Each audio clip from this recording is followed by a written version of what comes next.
August 28, 2020, 7:27 a.m. CBS News CBSN Live 57 years after Martin Luther King Jr.'s "I Have a Dream" speech at the March on Washington. The families of Black Americans shot or killed by police officers will speak on the same site, the Lincoln Memorial in Washington, D.C. The families of George Floyd, Breonna Taylor, Garner and Jacob Blake will join Reverend Al Sharpton and Martin Luther King III on Friday at the Commitment March. Get your knee off our necks. The march, organized by the National Action Network, calls for racial justice and police reform.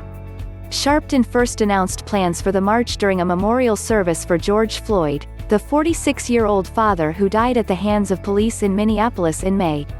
How to watch the March on WashingtonWhat? March on WashingtonDate. Friday, August 28, 2020 time. The main event runs from 11 a.m. to 3 p.m. Eastern Time. CBSN will have full live coverage of event speakers from 11 a.m. to 1 p.m. Eastern Time. Location: Lincoln Memorial, Washington, D.C. Online stream. Live on CBSN, in the player above and on your mobile or streaming device. George Floyd's story has been the story of Black folks because ever since 401 years ago, the reason we could never be who we wanted and dreamed to be is you kept your knee on our neck, Sharpton said at the service in June. It's time for us to stand up in George's name and say, get your knee off our necks.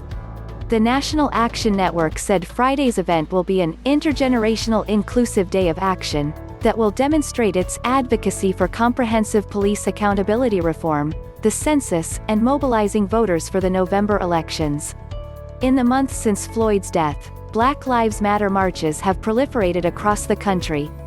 Protesters continue to call for justice for the officers charged in Floyd's death, and those involved in other controversial cases including the death of Breonna Taylor, who was shot and killed by officers in her own home in Louisville, and Elijah McClain, who died after a police chokehold in Aurora, Colorado, last summer. Protests erupted again this week following the shooting of Jacob Blake in Kenosha, Wisconsin.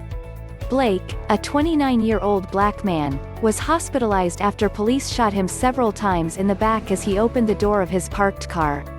Attorneys for his family say he is now paralyzed.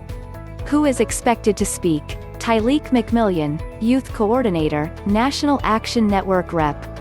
Sheila Jackson LeeMarc Morial, President, National Urban LeagueYolanda King, granddaughter of Martin Luther KingFloyd family attorney Benjamin CrumpRep. Karen BassMartin Luther King IIIRev. SharptonFamilies of Floyd, Garner, Blake and Taylor. The families are scheduled to speak at the Lincoln Memorial, then walk across Independence Avenue to the Martin Luther King Jr. Memorial. Sharpton said he anticipates 50,000 people to attend the march.